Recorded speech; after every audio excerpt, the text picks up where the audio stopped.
Le thème de cette deuxième table ronde, c'est repenser la qualité du bâtiment pour une meilleure qualité de vie au travail et qualité d'accueil des enfants. Donc peut-être avant de commencer nos échanges et que vous puissiez, qu'on puisse recueillir vos témoignages et vos expertises, peut-être appeler Pierre Moisset pour qu'il puisse introduire avec les enseignements de l'étude que vous avez commis.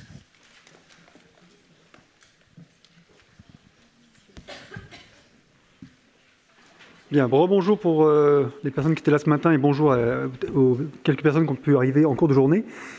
Donc là, pour vous évoquer les principaux constats et résultats issus de l'étude sur la perception de la qualité des bâtiments par les professionnels de l'accueil. Donc on a posé toute une série de questions sur l'appréciation qu'ils peuvent avoir de leurs locaux en termes de luminosité, d'aération, d'aspect pratique, d'isolation thermique, d'isolation phonique, etc., etc. Donc les principaux éléments qui en ressortent, c'est, on va dire, une assez bonne évaluation en moyenne sur l'ensemble des répondants sur la question de la luminosité. 50% retrouvent leur bâtiment suffisamment lumineux, ou l'aspect agréable du bâtiment, près de 40%. Donc ça, c'est les points les plus positifs ou les plus fréquemment positifs. Mais sur l'évaluation de l'aspect pratique des locaux, c'est-à-dire bien disposés, est-ce que c'est des locaux bien disposés qui ne demandent pas trop de manipulation? Effectivement, là, c'est devient un petit peu plus modéré. On est plutôt à 40% de répondants qui disent oui, c'est assez le cas, mais ce qui se distingue de oui, c'est tout à fait le cas. Donc là, on sent qu'il y a déjà un petit modérato. Et enfin, le point le plus négatif, là aussi, pour les appréciations générales sur les bâtiments, c'est l'isolation thermique et phonique, où là, les avis penchent plus du côté négatif chez les professionnels. Donc là, on voit déjà une gradation de l'appréciation des bâtiments, encore une fois, de manière moyenne. Qu'est-ce qui est ressorti aussi sur cette appréciation des locaux? Si on fait des tris en fonction du type d'établissement concerné, c'est en micro-crèche que l'on trouve les appréciations les plus fréquemment positives sur l'état des locaux, leur disposition, leur aspect bien isolé, etc., etc., y compris sur l'aspect suffisamment d'espace et suffisamment bien disposé. Donc les micro-crèches qui pourraient apparaître comme des petits établissements faits un peu au rabais au niveau de l'espace, dans le vécu des professionnels, ressortent à l'inverse, comme des établissements de très bonne qualité, plutôt ergonomiques, et qui ne posent pas de problème justement de restrictions pratiques au quotidien. Par contre, donc ça, c'est si on essaie de graduer ou de nuancer ces appréciations générales que je viens de vous évoquer en fonction du type d'établissement, et on peut aussi les nuancer par type de gestionnaire. Là aussi, je vous rappelle, nous avions les crèches d'entreprise, les entreprises de crèches, gestionnaires privés lucratifs, les gestionnaires associatifs et gestionnaires publics, et on trouve bien plus fréquemment des appréciations négatives ou nuancées, en tout cas modérées, de l'état du bâtiment chez les professionnels des gestionnaires publics versus les gestionnaires privés lucratifs. L'associatif est un peu entre les deux. Donc là, ça nous a presque fait penser, donc là on a fait toute une série de tris pour détailler, pour voir si on pouvait bien vérifier ces corrélations sur les différents points, etc. Et on obtient bien une image d'une bipartition du parc bâtimentaire des EAJE, c'est-à-dire que les opérateurs historiques, les opérateurs publics et les opérateurs associatifs, eux, payent le prix d'un parc plus ancien, qui apparaît donc aux yeux des professionnels comme étant aussi plus usé, moins pratique, qui n'a pas les normes ergonomiques d'aujourd'hui, là où les opérateurs plus récents, bon, ça fait un petit peu 15 ans qu'ils sont là, mais quand même, le privé lucratif, lui, effectivement, a le bénéfice de sa nouvelle arrivée avec des établissements donc plus récents et pensés autrement, qui, effectivement, semblent agrée plus les professionnels. Bon. Et c'est un point important, donc sur cette question de l'état des bâtiments, c'est une qualité de vie au travail qui est impactée, mais c'est également, on a pu vérifier la corrélation sur le fait que l'état du bâtiment était corrélé, on ne dit pas que c'est une causalité, mais il était corrélé avec le sentiment de qualité perçue du travail. Plus les professionnels jugent les bâtiments dans lesquels ils travaillent en bon état, et plus fréquemment, ils ont une appréciation positive sur la qualité de leur travail envers les enfants. La question qui était posée, il y avait une question qui était générale sur la qualité, c'était « Est-ce que dans votre établissement, vous avez le sentiment de faire du bon travail auprès des enfants ?» Oui, tout à fait, oui, assez, etc., etc. Et effectivement, les réponses positives, totalement positives ou positives, sont plus fréquentes à mesure que l'appréciation du bâtiment est plus positive. Donc, dans le vécu des professionnels, le bâtiment est un élément de contexte qui ne vient pas uniquement impacter leur confort, mais qui vient également impacter le sentiment de fournir aux enfants un accueil, qu'on pourrait dire, de qualité ou de qualité suffisante. Et c'est bien sûr parce qu'après on avait testé la question de la qualité perçue de l'accueil, on en reparlera dans la deuxième table ronde, enfin la troisième table ronde en l'occurrence, tout à l'heure, On l'avait testé en général avec la question que je viens de vous évoquer, mais également sur toute une série d'items, sur le fait de bien individualiser les enfants, de pouvoir organiser des activités, etc., mais aussi le fait d'offrir un bon environnement aux enfants.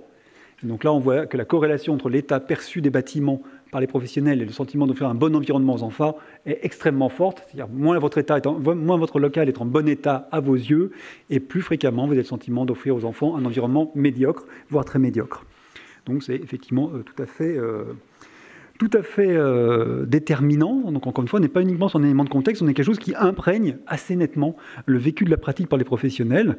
Enfin, pour finir sur cette petite introduction à la lumière des résultats de l'étude, on a pu constater que le label Écolo-crèche était plus fréquemment implanté dans des crèches qui sont les établissements qui sont le moins bien notés, hein, entre guillemets, les moins bien évalués en termes de qualité des bâtiments par leurs professionnels. Donc on peut se dire que c'est plutôt opportun que la belle vie se retrouve avec cette question environnementale, cette question de prendre soin aussi de son environnement dans les établissements que, par ailleurs, les professionnels jugent améliorables, justement. Donc voilà, donc c'est pour dire que la cible était plutôt atteinte de ce côté-là.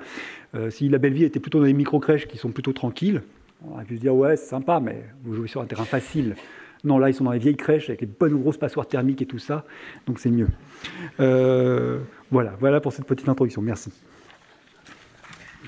Merci beaucoup. Merci. Donc, grâce à vos témoignages, on va justement voir comment la qualité des bâtiments peut influencer la qualité de vie au travail et l'accueil des enfants.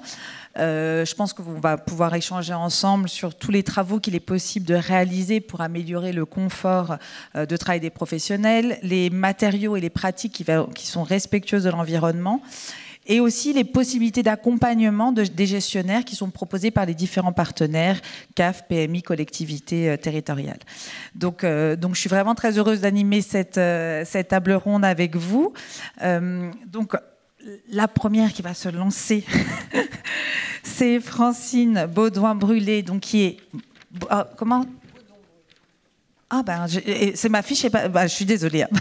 Baudouin-Brulé, qui est adjointe au maire de la ville du Mans, jusque-là c'est bon, et déléguée à l'enfance et à la petite enfance.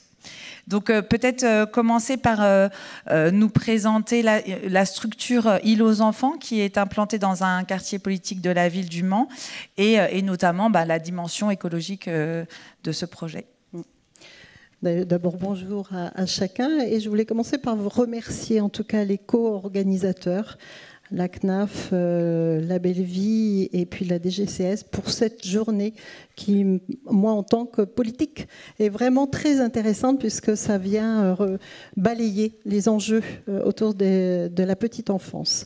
Alors, la ville du Mans, elle accueille 148 000 habitants. Nous avons 16 établissements d'accueil de jeunes enfants en régie directe, 4 crèches familiales, donc ça c'est aussi le sujet, et puis 4 lieux d'accueil enfants-parents. Alors, je viens vous parler d'un projet. Qui, en fait, c'est un remplacement. Nous avons construit un nouvel équipement en remplacement d'une crèche, enfin d'un multi-accueil, qui avait été conçu il y a plus de 40 ans. Donc, ce qui était dit, effectivement, service public avec des EAJE qui datent un peu. Donc, cet équipement ne correspondait plus, d'ailleurs, aux mesures énergétiques, aux mesures de sécurité, aux mesures d'accessibilité. Et donc, nous avons dû regarder, qu'allons-nous faire de cet équipement qui répondait totalement aux besoins des familles et qui accueillait 60 enfants.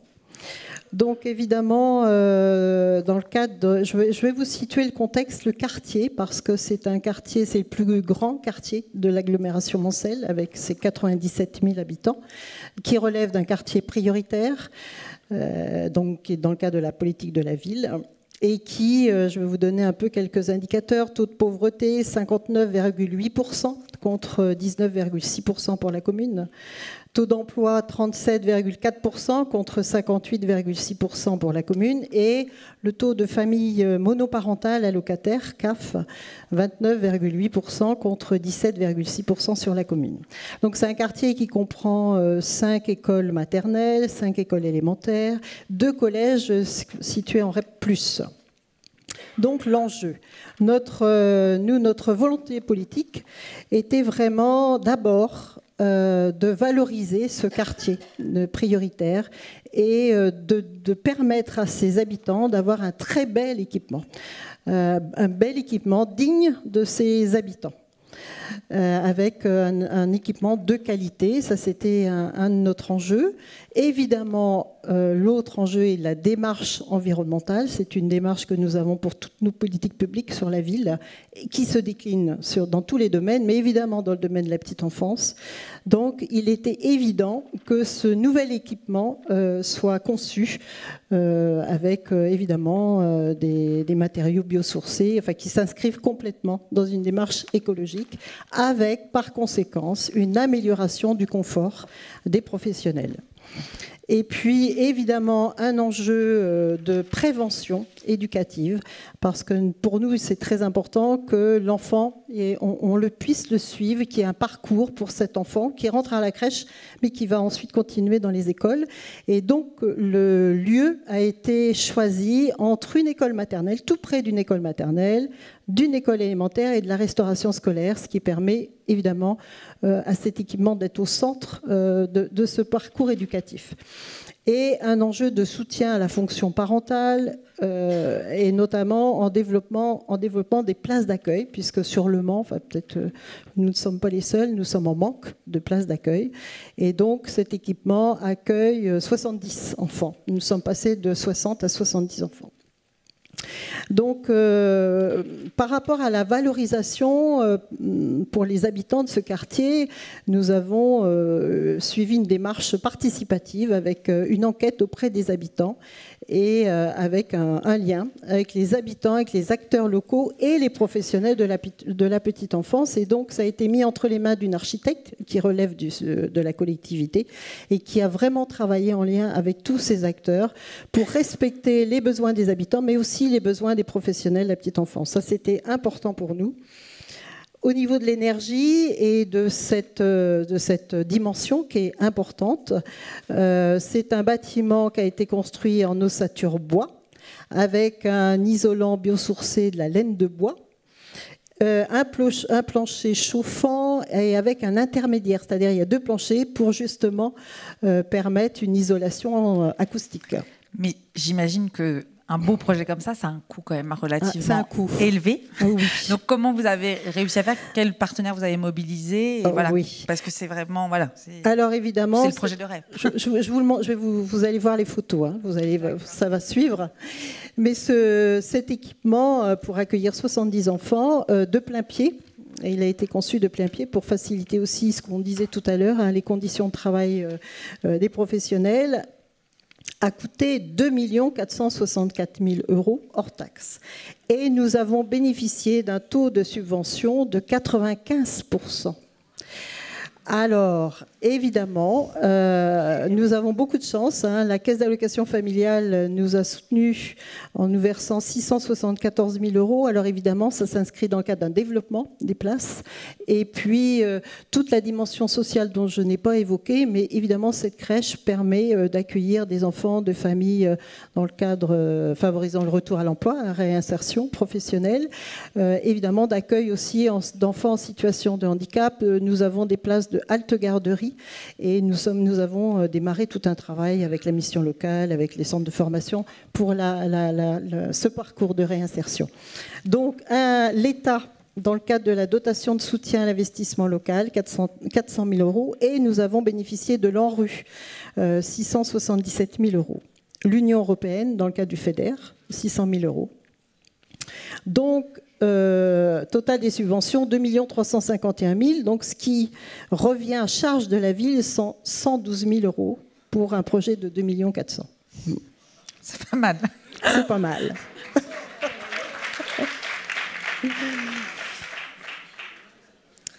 Bon, voilà. Donc, cet équipement, ben oui. Oui, donc, on voit les photos là, c'est vrai que ça a l'air. Les photos, voilà. Donc, vous avez l'intérieur.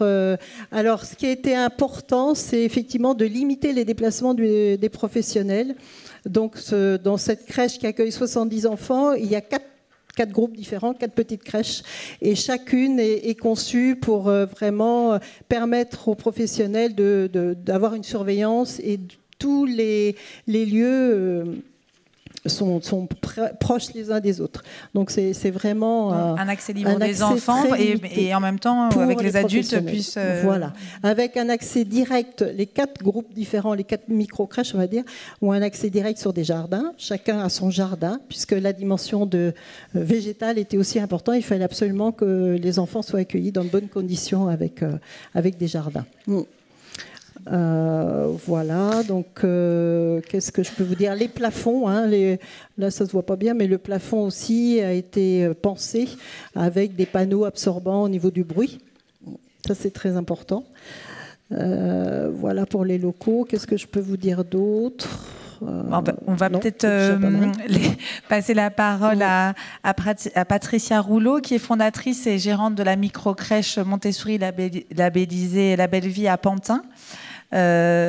Donc peut-être vous poser la question de comment vous avez conçu votre établissement justement afin de répondre à ces ambitions écologiques et pédagogiques de votre établissement. Bonjour à tous. Alors, donc la crèche, donc moi je suis une pantinoise, hein, je suis dans le 9-3 comme on dit, depuis plus de 20 ans.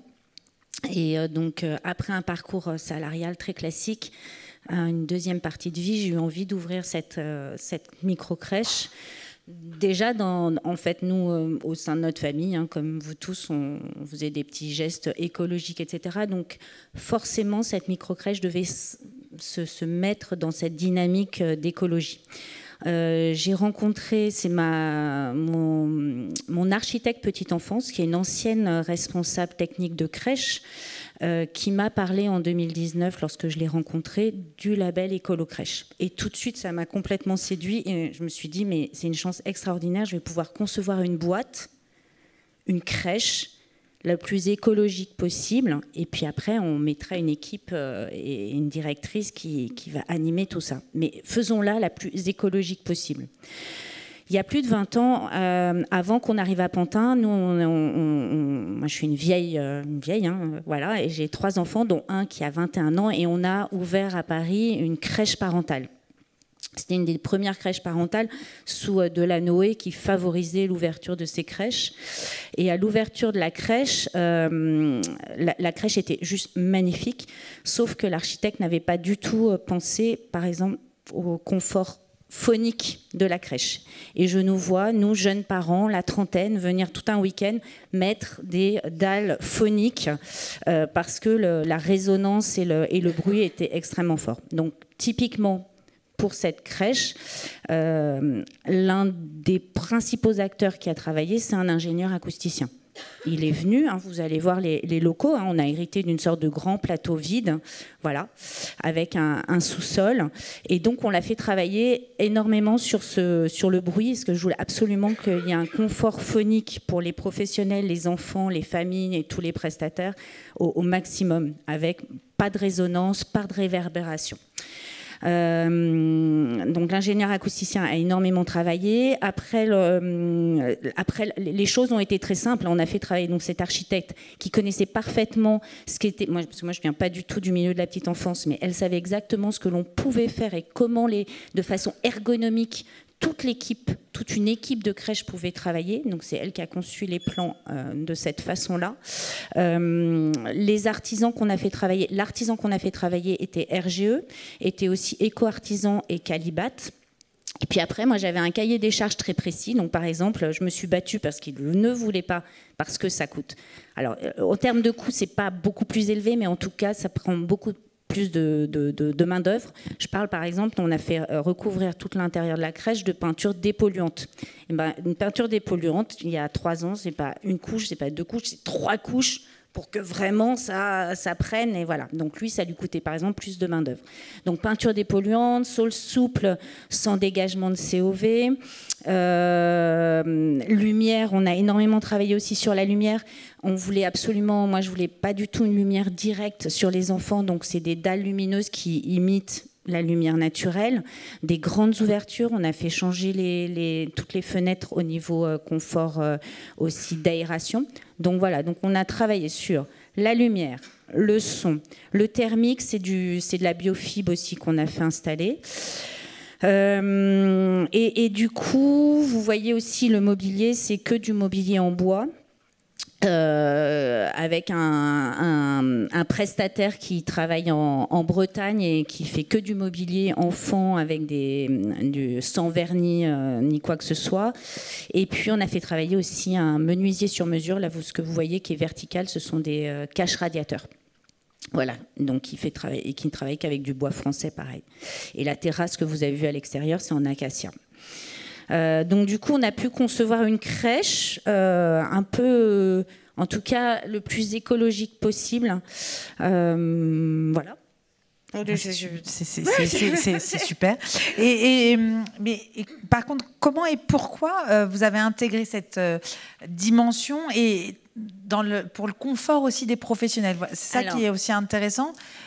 Voilà. Ça nous saute aux yeux, la qualité, effectivement. Donc moi, je suis, j'étais étant salariée dans une grosse entreprise, j'avais conscience, en tout cas, que quand on travaille dans un lieu de travail, moi je ne travaille pas avec des petits-enfants, mais je vois l'énergie qu'elles dépensent 8 heures par jour, ou même 10 heures quand elles sont en heure sup, que si elles sont dans un lieu qui est mal foutu, qui n'est pas sain, où il y a du bruit, où la lumière, on a mal aux yeux à la fin de la journée, etc., c'était juste pas possible. Donc voilà, moi j'avais vraiment cette envie-là de créer un lieu avec une qualité de vie pour les professionnels hyper important. Donc là, vous ne le voyez pas, j'ai pas mis de photo, mais par contre, je vous parlais d'un sous-sol. En sous-sol, j'aurais pu laisser le sous-sol comme ça.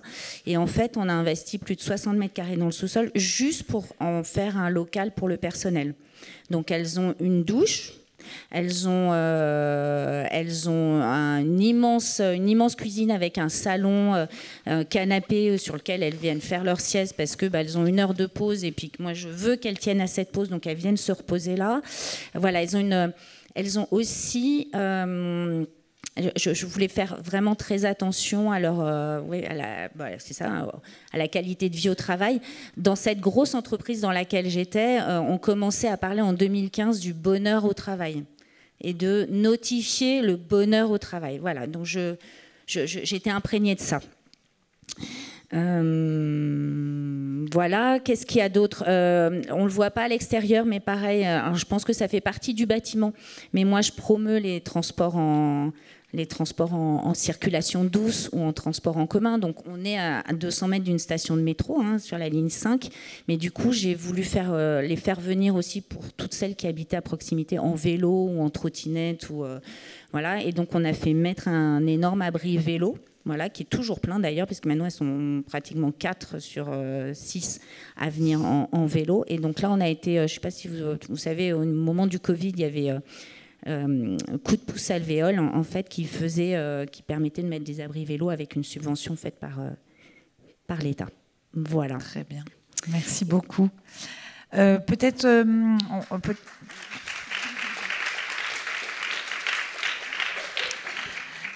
Mélanie Soupio-Dampuré, vous êtes responsable du service d'action sociale de la CAF de Charente-Maritime. Et peut-être que ce qui pourrait être intéressant, c'est que vous nous expliquiez comment la CAF justement de Charente-Maritime accompagne les crèches, les EHJE qui sont désireuses d'améliorer la qualité du bâtiment et notamment pour améliorer aussi, parce que c'est ça qui je trouve moi très intéressant, c'est cette réflexion autour des conditions de travail des professionnels et de l'accueil des enfants. Oui, bonjour à toutes et tous. Oui, alors peut-être dire, alors je vais parler pour la CAF de la Charente-Maritime, mais je pense que je peux parler pour toutes les CAF du réseau, parce que voilà, on essaye de tout travailler dans le même sens, et voilà, on a aussi une coche qui nous guide pour ça. Peut-être dire au niveau de la Charente-Maritime, puis je crois que j'ai des collègues d'une collectivité qui interviendront après moi. Donc on a la chance d'avoir un niveau de service en matière de petite enfance qui est relativement élevé. On a 97 établissements d'accueil du jeune enfant, et comme le disait Monsieur Moisset tout à l'heure, c'est vrai qu'on a quand même un parc pour une part qui est assez vieillissant. Donc, un de nos outils, c'est le fonds de modernisation des crèches, le FME, ce qu'on appelle le FME. Donc, nous, c'est un outil qu'on active. Pour vous donner une idée sur la COG 2018-2022, ça va représenter quasiment 600 000 € d'aide directe aux gestionnaires de crèches pour aider à rénover des locaux qui sont obsolètes pour plein de motifs différents. Mais notamment ce que vous avez dit, notamment mesdames, c'est vrai qu'au-delà de l'outil financier, moi, c'est un élément important, ça, c'est incontestable, mais je pense qu'au-delà de ça, il y a aussi d'autres facteurs et d'autres enjeux. Vous parliez du travail d'équipe. Moi, je pense que ça, en termes de qualité de travail et conditions de travail, c'est un élément essentiel aussi pour la réussite d'une rénovation, pour agencer des locaux, pour qu'à la fois les professionnels s'y sentent bien et puissent, je vais dire, déployer toutes leurs compétences pleinement. Donc vous parlez d'isolation thermique, phonique, d'agencement des espaces. Donc ça, c'est le fonds de modernisation, il permet aussi de travailler là-dessus. Mais au-delà de ça, je pense que c'est aussi un enjeu de coordination entre les institutions. Alors ça peut paraître loin de la rénovation de locaux, mais pas du tout, parce que je pense notamment à un exemple sur un secteur du département où on avait une crèche avec des nuisibles, une alerte de la PMI, et là il a été vraiment essentiel qu'on travaille notamment avec les services de protection maternelle infantile pour faire une alerte aux gestionnaires. Donc ça, c'est la PMI qui l'a faite. Mais nous, on venait aussi avec nos outils financiers. On a le fonds de modernisation, mais on a d'autres outils aussi quand il y a des démarches type écolo-crèche, ou même quand c'est pas estampillé écolo-crèche, quand un gestionnaire, qu'il soit associatif ou collectivité, souhaite s'engager aussi sur une démarche plus écologique. Donc je pense que ça, c'est un point très important, cette coordination entre institutions. Elle se fait notamment dans le cadre, je pense que autour de l'auditoire, c'est des cadres d'action que vous connaissez, mais dans le cadre du schéma départemental des services aux familles. Et je pense que ça, c'est un enjeu, la rénovation des bâtiments qui peut être portée dans le cadre d'un schéma départemental des services aux familles, et il est important aussi de décliner au niveau territorial. Et là, je souligne aussi l'importance de travailler avec les collectivités territoriales. Aujourd'hui, les CAF, on territorialise via ces conventions territoriales globales. Et c'est vrai que je citerai aussi la communauté d'Aglo-Rochelaise qui a un projet zéro carbone. Et c'est vrai qu'ils n'ont pas la compétence à l'échelle de l'agglomération, mais ça n'empêche pas de travailler aussi à l'échelle intercommunale sur ces sujets-là. Alors, on n'en est pas là aujourd'hui dans le département. Moi, c'est plutôt, c'est plutôt une perspective, une ligne de force, je pense, qu'on pourrait donner dans le cadre de la convention territoriale globale qu'on va signer avec cet agglo cette année. Mais voilà, je pense que aussi la concertation et la cohérence d'intervention des institutions, elles permettront de la qualité d'accueil pour les professionnels, pour exercer et déployer leurs compétences, la qualité aussi d'accueil pour les enfants, mais aussi pour les parents. Parce que c'est vrai qu'aujourd'hui, en tout cas dans la branche famille, on défend aussi l'idée de la place des parents. Alors on soutient des services de parentalité, mais aussi dans les structures petite enfance, c'est vrai de penser avec l'équipe, comme le disait madame, l'accueil des parents, pour aussi permettre aux parents que ça soit un sas pour eux, d'amener leurs enfants et qu'ils soient accueillis. Ça, dans l'agencement des locaux, nous aussi, nos outils financiers, ils peuvent permettre ça. Donc ça, le financier, c'est très important, mais c'est pas la seule condition pour réussir une rénovation. Et vous n'avez pas élaboré des guides aussi qui ont permis... Voilà, ça c'est quelque chose que je voulais partager aussi avec l'auditoire aujourd'hui. On a la chance, nous, au niveau de l'Agence régionale de santé de Nouvelle-Aquitaine, ils ont une stratégie petite enfance, santé et petite enfance. Et du coup, avec la délégation de Charente-Maritime, on a travaillé avec un ingénieur en santé, grâce à qui et avec qui en fait on a pu sensibiliser l'ensemble des crèches du département. Donc ça, c'est un partenariat avec la PMI, la MSA et l'ARS. Et on a aussi pu, alors même si c'est pas le sujet là aujourd'hui, mais je tiens à le citer, on a aussi pu sensibiliser l'ensemble des relais petite enfance du département pour qu'ils puissent relayer aussi ce guide, et ces bonnes pratiques, par exemple sur l'usage de certains produits d'entretien, ou ou une assistante maternelle qui refait faire une partie de son logement, sur le choix des peintures par exemple. Et du coup, on a souhaité avoir une action globale et sur l'accueil individuel et sur l'accueil en établissement collectif. Donc c'est vrai que ce partenariat avec l'ARS, alors je sais qu'il y a d'autres collègues dans d'autres départements qui travaillent avec les délégations de l'Agence régionale de santé, mais je trouve que ça a été un accélérateur aussi, que ce soit dans les crèches ou pour les assistants maternels. Et puis, qu'est-ce que je m'étais noté ? Oui, le FME, c'est un levier, mais je pense que ça ne va pas aussi sans ce que je disais, une articulation avec les institutions, notamment la PMI, bien sûr, mais avec les collectivités locales, pour qu'il y ait aussi une démarche qui ne soit pas juste un établissement sur un secteur géographique, mais que ça puisse aussi embarquer, on parlait de coordination ce matin, et que ça puisse embarquer aussi l'ensemble des services de la petite enfance et pourquoi pas de la parentalité. Voilà, très rapidement. Très bien, merci beaucoup. Et peut-être que, parce que peut-être les guides de recommandation pour l'accueil des jeunes enfants dans un environnement sain ou le guide bâtir et rénover, ça c'est des guides que vous avez mis à disposition sur votre site. Comment Oui, c'est des sites, donc c'est des guides qui sont produits par l'Agence régionale de santé et qu'on promeut en fait sur le CAF.fr nous concernant, et la PMI le diffuse aussi sur le site du conseil départemental pour qu'il soit accessible en permanence, et on fait régulièrement, je dirais, des sessions de remise à jour. Voilà. Merci beaucoup.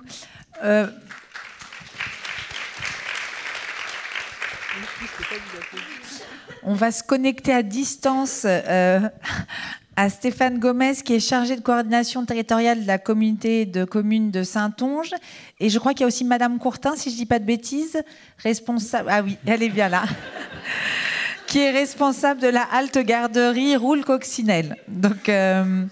peut-être commencer par vous pour peut-être nous expliquer peut-être la volonté politique et le fonctionnement de cette halte garderie itinérante Roule-Coccinelle et justement les raisons qui vous ont poussé à développer ce type de structure. Oui, bonjour, donc Stéphane Gomez, chargé de coopération territoriale pour la petite commune Cœur de Saintonge. Donc moi, en charge de l'enfant jeunesse, l'accès aux droits et aux services. Donc je vais vous présenter un petit peu le contexte géographique, parce que je ne sais pas si tout le monde connaît, même si c'est une très belle CDC en pleine Charente-Maritime. Donc, je vais vous présenter un peu le contexte géographique et le contexte, les orientations politiques. Et après, je laisserai la parole à ma collègue Corinne, qui vous présentera, qui est la responsable de la halte garderie Roule-Coccinelle, le fonctionnement et comment ça se passe avec les salariés. Voilà. Donc voilà, donc la CDC Cœur de Saintonge, donc une petite EPCI créée en 1993, 18 communes, à peine 18 000 habitants. Donc on est sur un territoire rural, en zone de revitalisation rurale. Donc par contre, ça n'empêche pas qu'on soit attractif, parce que justement, on a plein de services à proposer à la population, en termes d'enfants jeunesse, mais sur le tourisme, enfin, sur plein de projets. Parce qu'on a de la chance d'avoir des élus sur nos territoires. Alors, j'imagine que c'est un peu partout pareil, mais en tout cas, nous, on a de la chance d'avoir des élus favorisants pour tous les projets, notamment pour l'enfant jeunesse et l'accès aux droits aux services. Donc on est inclus, on a un travail partenarial avec la CAF et aussi la MSA depuis 2006, parce que depuis 2006 on avait notre premier projet éducatif local, et depuis 2019 on est aussi signataire de la Convention territoriale globale dont parlait Madame Dampuré tout à l'heure. Et depuis 2022 aussi, on a une convention aussi avec la MSA qui s'appelle Grandir en milieu rural aussi, qui soutient, grâce à ces deux conventions, on a un fort soutien financier pour ces actions-là. Et aussi, on parle souvent de l'aspect financier, mais aussi un fort accompagnement technique. Parce qu'on a les collègues de la CAF qui nous accompagnent, la CAF et la MSA qui nous accompagnent au quotidien dans tous les projets. C'est vrai que là, on vous a partagé la carte des services enfants-jeunesse. Donc, les élus ont voulu un maillage du territoire assez important et proposer un accueil, un mode de garde pour toutes les familles, tous les enfants de 0 à 18 ans. Donc, on a des centres de loisirs, on a une crèche, on a un lieu d'accueil enfants-parents, on a inscrit dans le CLAS aussi, le contrat local d'accompagnement à la scolarité. On a aussi une chose, relais petite enfance aussi, on a des relais petite enfance.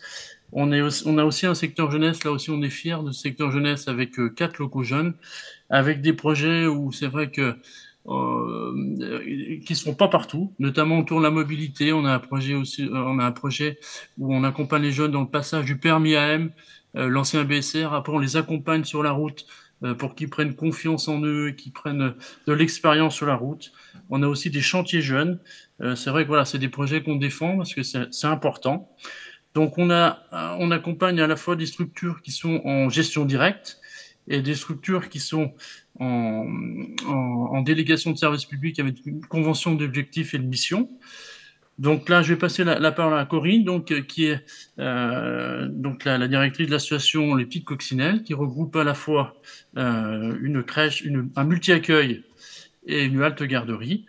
Donc voilà, la multi-accueil se trouve dans notre maison de l'enfance. On a un bâtiment de 2010 là, voilà, qui avait été créé à l'époque avec une volonté politique, et aussi dans tous les projets qu'on mène, on essaye d'inclure les gens qui vont y travailler, les personnes qui vont travailler.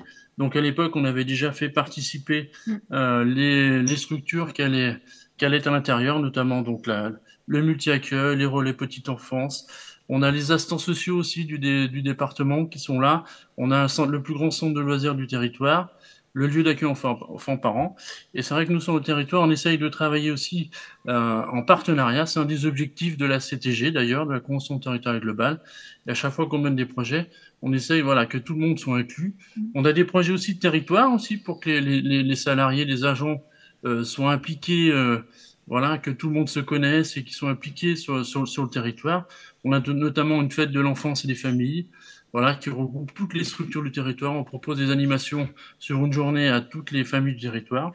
Voilà, c'est vrai qu'on essaye, pour la qualité de vie au travail, on essaye de travailler beaucoup en partenariat et d'impliquer les structures. Voilà, on a aussi des projets autour de l'éducation artistique et culturelle, et pareil, les structures sont impliquées, elles font le choix de la thématique, voilà. Elles sont impliquées dans tous les projets de territoire, et les élus en tout cas pensent que c'est important. Je laisse la parole à Corinne. Merci.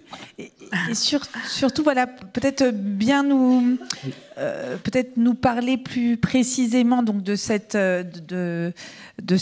crèche itinérante, puisque c'est quand même c'est des types de structures qui sont quand même il y en a pas des tonnes, quoi. C'est assez novateur. Et donc de nous expliquer comment vous avez pensé la qualité de l'accueil, puisque c'est pas des locaux du tout traditionnels. Alors, donc effectivement, la halte garderie itinérante existe depuis 15 ans. Donc, on a une expérience depuis quelques années. Effectivement, nous accueillons des enfants âgés de 3 mois jusqu'à leur entrée à l'école dans des salles des fêtes. Donc, on a 5 communes différentes pour les 5 jours de la semaine, puisque nous sommes ouverts du lundi au vendredi de 9h à 17h. Donc, c'est aux équipes de s'adapter aux différentes salles des fêtes pour accueillir les enfants et puis pour pouvoir y travailler en toute sécurité pour elles et pour les enfants. Pour accompagner cet accueil, nous sommes équipés d'un camping-car qui est garé à proximité des salles des fêtes, qui permet dans un premier temps d'apporter le matériel pour aménager les salles, donc ce que vous voyez effectivement sur les diaporamas. Donc tout le matériel qui est installé est transporté par le camping-car, et mes collègues déchargent et installent la salle pour qu'on puisse accueillir les enfants comme une journée classique dans un accueil collectif fixe. Voilà. Pour expliquer un petit peu le fonctionnement, donc donc on a un agrément de 15 places, chaque jour donc une salle différente. Elles sont 5 professionnels de la petite enfance pour gérer le quotidien de cette halte garderie itinérante. Chacune prend le bus une fois par semaine, chacune toujours sur le même jour, pour réduire les risques de la conduite du bus sur les petites routes de campagne. Donc elles maîtrisent leur trajet.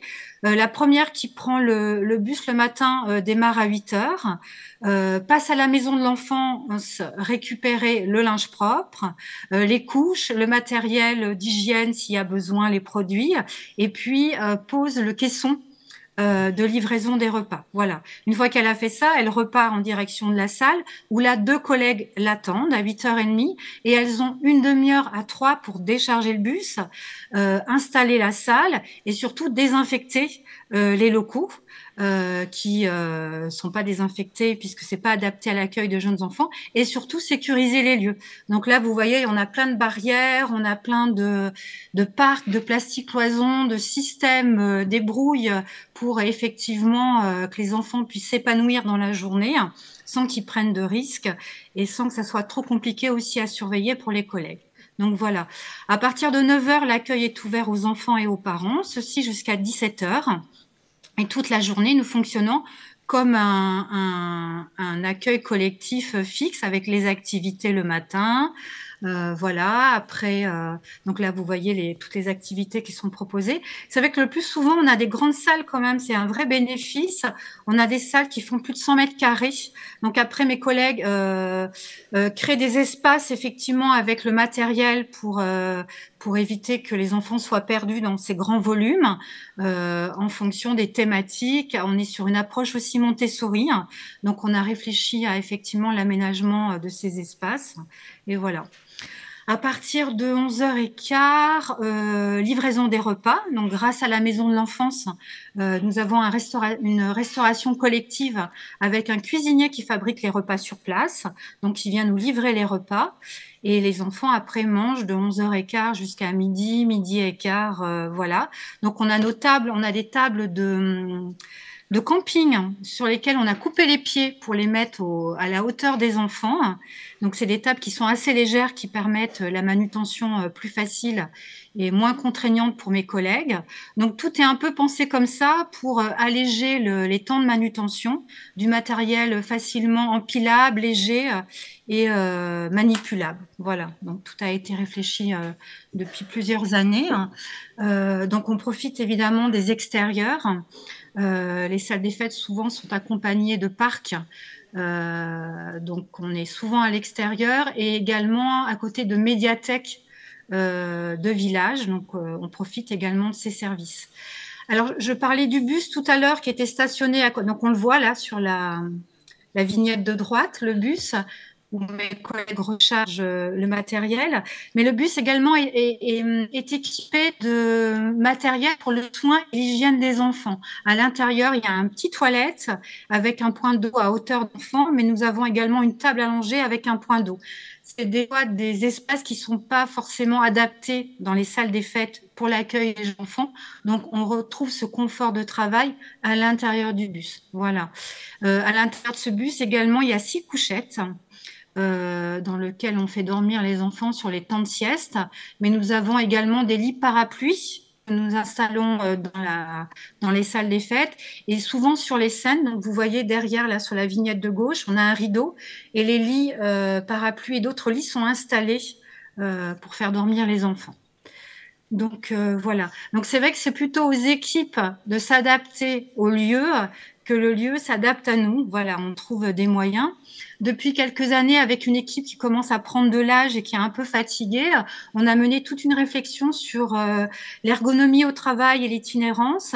Et grâce à un financement de la CAF, donc une subvention d'investissement, on a pu démultiplier le matériel de périculture, les tables, les chaises, etc., x5. Donc, pour laisser du matériel dans chaque salle et pour voyager léger. Donc, mes collègues n'ont plus qu'à décharger le matériel éducatif, la vaisselle, du petit matériel qui est moins lourd. Donc, on a gagné du temps et puis également en charge de travail aussi pour la manutention. Sachant que mes collègues dans l'itinérance, elles sont une auxiliaire pour 4 enfants. Il y a un taux d'encadrement plus important du fait que les salles ne sont pas sécurisées et qu'elles ont un temps de manutention. Elles font leur vaisselle, elles désinfectent les locaux. Donc, il y a un confort de travail qui est ressenti du fait qu'elles sont plus nombreuses auprès des enfants.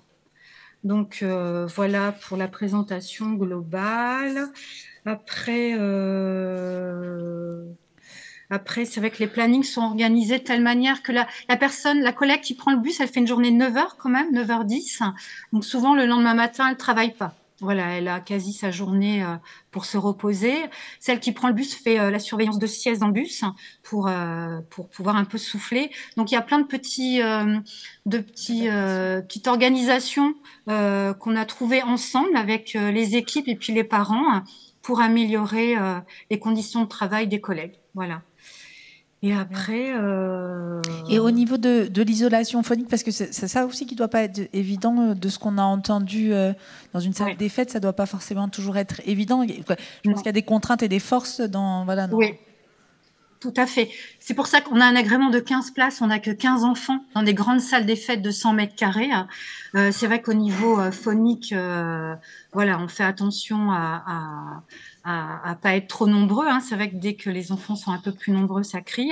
Et on investit beaucoup l'extérieur aussi. Hein. Les jeux, dès que ça crie, ça s'énerve, on utilise les espaces extérieurs. Et puis, on a des temps calmes, des temps de motricité, des temps de... voilà, tout est étudié. Et mais donc, effectivement, il y a quand même... le retour des professionnels sur leur qualité de vie au travail, et donc elle relève, j'imagine, des difficultés, mais aussi des forces, non? Il y a vraiment cette... en s'adaptant justement à ces lieux, j'imagine qu'il y a aussi des choses positives qui peuvent se... Oui, tout à fait. Il n'y a pas le côté routinier, parce qu'il faut s'adapter à chaque fois, bon, même si c'est les mêmes salles, comme elles sont mutualisées avec d'autres associations. Des fois, on arrive, il y a les tables et les chaises qui sont pas rangées, puis ça permet effectivement de créer. Moi, j'appelle ça des professionnels de la petite enfance tout terrain. Faut être capable de s'adapter à toutes les situations, innover, créer, effectivement améliorer au quotidien à leurs conditions de travail. Donc effectivement, il y a moins ce côté routinier qu'on pourrait trouver sur du fixe. Après, c'est vrai que on a un financement sur l'itinérance, toujours par la CAF, qui nous permet d'améliorer, d'acheter de nouveaux matériels adaptés pour l'assise, par exemple, le fait d'être assis au milieu de la pièce. On s'est équipé de fauteuils effectivement confortables et ergonomiques pour pas qu'elles aient mal au dos. Donc on a vraiment misé sur, grâce à cette subvention sur l'itinérance, le fait qu'on puisse avoir du matériel vraiment à la pointe et adapté. Avec des intervenants, on a fait venir l'ergonome de la médecine du travail pour qu'elles étudient effectivement les temps de manutention, les temps de portage des enfants. Donc, on a encore amélioré nos pratiques professionnelles. Et c'est des collègues, alors ça fait 15 ans que la halte garderie fonctionne et on a toujours les mêmes collègues depuis ces 15 ans.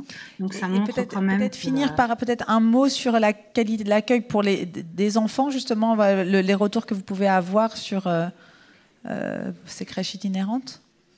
Alors, ça fait que au niveau de l'accueil des enfants et des parents, du coup, on est au plus près des familles, on est dans leur village.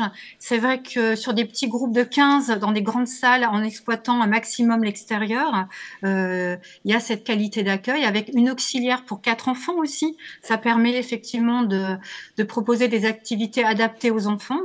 Les parents sont régulièrement invités à participer à des activités de cuisine, de bricolage. Certains parents même nous aident à construire des espaces pour les enfants de motricité, de cabane, et voilà.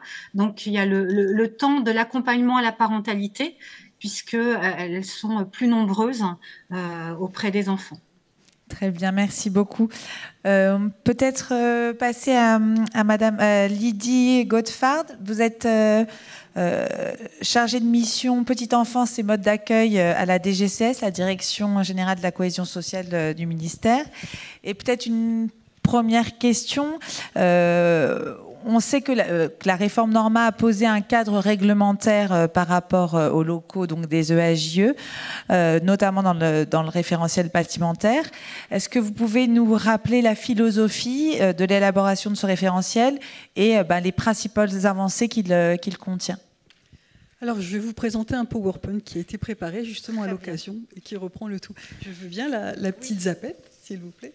Merci beaucoup. Merci. Et si en régie, vous pouvez nous mettre le PowerPoint, ce serait super. Merci. Et donc, on appuie. je vais tenter.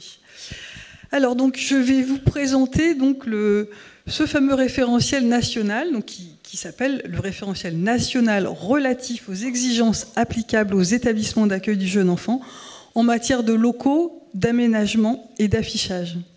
C'est le premier référentiel national qui concerne les établissements d'accueil du jeune enfant. Comme le titre est long, on a plutôt tendance à l'appeler référentiel bâtimentaire, mais voilà son vrai titre. Oui, peut-être juste que je reviens en arrière. Oui, c'est une action aussi qui a compté dans le dossier des 1000 premiers jours, puisque ce référentiel conditionne aussi les conditions d'accueil des jeunes enfants. Alors, ce référentiel national, donc, qui est dit bâtimentaire, est un moyen.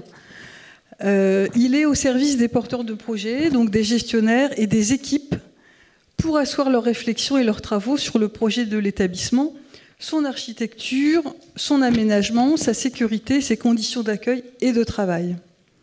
Il est également au service des référents PMI, en charge de l'instruction des demandes d'autorisation et d'avis pour les établissements d'accueil du jeune enfant, de manière à accompagner l'assurance des conditions d'accueil des locaux. Il correspond donc aux attendus de la réforme Norma en anticipant les besoins, en lien donc avec l'accompagnement nécessaire aux enfants et à leurs familles, donc notamment les besoins d'espace d'accueil, de jeu, de sommeil, de soins, de réunion et d'entretien.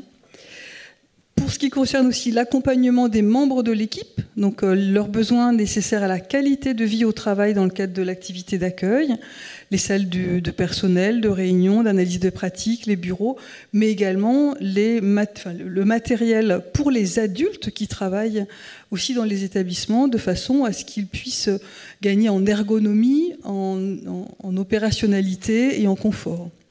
Et enfin, donc, il doit correspondre à un environnement d'accueil et de travail respectueux de la santé, et notamment, donc, quelques exemples cités, c'est tout ce qui concerne l'aération, la luminosité, les impératifs sanitaires, l'espace extérieur, etc., etc. Mais je vous ai mis ce qui était très représentatif. Donc, le référentiel s'appuie sur la réglementation. Comme vous l'avez dit, donc, il est emprunt. Enfin, ce référentiel est un arrêté. Enfin, il est couvert dans un arrêté qui s'appuie sur l'article R2324-28. Donc, on va faire un petit peu de réglementation. C'est la minute réglementaire de la journée. Et donc, en fait, il s'appuie sur un article qui prévoit que les personnels des établissements accomplissent leurs tâches dans des conditions satisfaisantes de sécurité, d'hygiène et de confort, en portant aux enfants une attention constante et en organisant de manière adaptée à leurs besoins les repas, le sommeil, le repos, les soins corporels et les activités de jeu et d'éveil. L'aménagement intérieur et extérieur des établissements permet de mettre en œuvre donc l'accueil inclusif des enfants présentant un handicap ou atteints d'une maladie chronique. Et sur ce point, il y avait des aménagements à prévoir. L'aménagement donc intérieur des établissements favorise en outre l'accueil des titulaires de l'autorité parentale ou représentants légaux et l'organisation des réunions pour le personnel. Auparavant, on avait des établissements qui n'avaient pas toujours de salle de réunion ou de salle de personnel, par exemple. Ensuite, cet article réglementaire, il prévoit que tout établissement d'accueil collectif,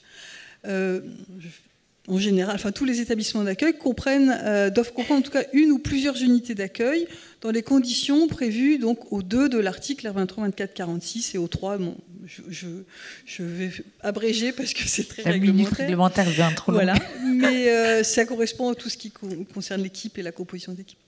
Enfin, il y a une unité d'accueil on définit l'unité d'accueil qui est un espace aménagé pour offrir de façon autonome aux enfants qui y sont accueillis l'ensemble des prestations et des activités prévues par le projet d'établissement. Enfin, on a un troisièmement de l'article qui prévoit que tout établissement au service d'accueil du jeune enfant peut proposer un accueil en semi-plein air. Ça correspond effectivement à une ouverture extrêmement intéressante que déjà des établissements ont entrouvert. C'est le cas de le dire. Et donc, en tout cas, ces établissements permettent l'accueil d'enfants dans un espace extérieur et accessoirement dans un espace ouvert. Il peut y avoir une possibilité de mixité. Et les modalités d'usage de ces espaces extérieurs sont détaillées donc, dans le projet éducatif qui est prévu donc, dans le projet d'établissement. Et enfin, donc, les locaux et l'aménagement intérieur de l'établissement respectent les exigences fixées dans le référentiel fixé par l'arrêté du ministre. Donc c'est celui-ci que je vais vous présenter. Et ces locaux et aménagements prennent notamment en compte la densité de population de la zone dans laquelle se situe l'établissement. Donc ces exigences qui étaient appuyées par la réglementation sont fixées par l'arrêté du 31 août 2021 et qui crée donc un référentiel national donc, qui s'appelle « Relatif aux exigences applicables aux établissements d'accueil du jeune enfant en matière de locaux d'aménagement et d'affichage ». Le référentiel répond à des enjeux. Il n'existait donc pas jusque-là de référentiel réglementaire opposable, c'est-à-dire qu'auparavant, on avait des services de PMI qui accompagnaient les projets, les gestionnaires, mais sans possibilité d'harmonisation au niveau national et avec des fluctuations extrêmement importantes d'un département à un autre. Cette évolution permet donc de définir un cadre national donc pour l'accueil des jeunes enfants et donc sécuriser les conditions d'accueil de ce public vulnérable en plein développement psychomoteur, de définir un cadre nécessaire dans lequel les professionnels pourront travailler dans de bonnes conditions respectueuses de leurs besoins, d'harmoniser des attendus des différents services départementaux de PMI, de simplifier la création de places et d'établissements d'accueil du jeune enfant en favorisant la lisibilité des attentes en matière de locaux, d'aménagement des espaces d'accueil et de faciliter enfin et sécuriser les relations entre les services de PMI et les porteurs de projets.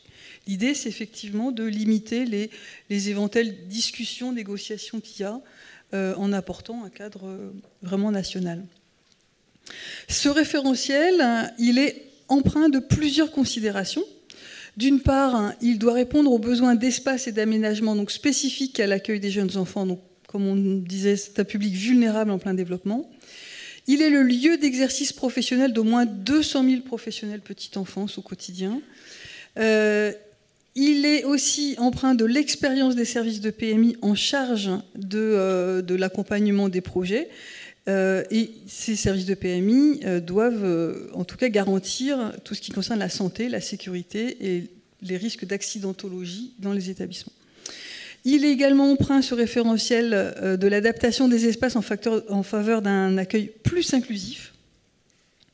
Il doit correspondre aussi aux attentes du public en matière d'amélioration et d'évolution de l'offre d'accueil collectif. Il est également était attendu par les porteurs de projets et des gestionnaires pour optimiser la gestion et le budget prévisionnel des nouveaux établissements pour, in fine, proposer de nouvelles places aux familles. Et enfin, donc une grande volonté de créer de nouvelles places et de répondre aux besoins des familles. Et puis, il est aussi, bien évidemment, empreint de la considération d'une vigilance, puisque l'idée, c'est de faire attention aux risques d'interprétation. Donc, on était très vigilants à la rédaction de ce référentiel. Donc, ce référentiel comprend plusieurs thématiques.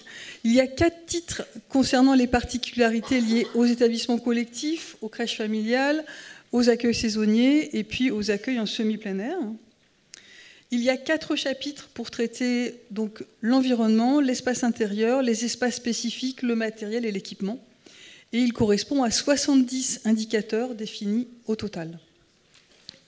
En matière d'environnement, il est question de l'accessibilité, de la sécurité, de la sûreté. Donc je ne vais pas décliner les 70 parce que ce sera trop long. C'est bientôt fini, mais il y a quand même un minimum... c'est intéressant de savoir ce que ça traite concrètement. Dans le chapitre concernant les espaces intérieurs, il est évoqué tout ce qui concerne les surfaces, les volumes, l'éclairage, la luminosité, la qualité de l'air et la sonorité, les températures, l'organisation des espaces d'accueil du public, la sécurisation des espaces d'accueil et les ondes magnétiques. Et enfin, pour les 2 dernières thématiques, donc, au niveau des espaces spécifiques, il est traité donc, de l'organisation de la zone d'entrée, les espaces de change et sanitaires enfants, les espaces de sommeil, la biberonnerie, les espaces nécessaires pour la direction, les réunions et les entretiens, les espaces techniques, l'espace extérieur, et pour le matériel et l'équipement, donc matériel de puériculture, jeux, jouets, matériel destiné aux professionnels. Donc je ne sais plus si je vous ai dit tout à l'heure, mais on était aussi très sensible aux conditions donc, de travail des professionnels, et donc il y a besoin de matériel qui soit ergonomique, qui répond à une opérationnalité et qui et qu'il soit confortable pour que les professionnels travaillent dans de bonnes conditions, parce que si les professionnels sont bien, les enfants sont bien, comme le principe numéro 9 de la charte pour l'accueil des jeunes enfants.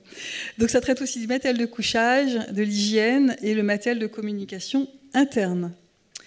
Au niveau arbitrage de ce référentiel, donc, la DGCS a reçu plus de 80 contributions de la part des différents acteurs des modes d'accueil, qu'ils soient donc des gestionnaires, des professionnels des modes d'accueil du jeune enfant, les syndicats, la CNAF, enfin beaucoup enfin, tous les acteurs ont pu en tout cas participer, apporter leur avis.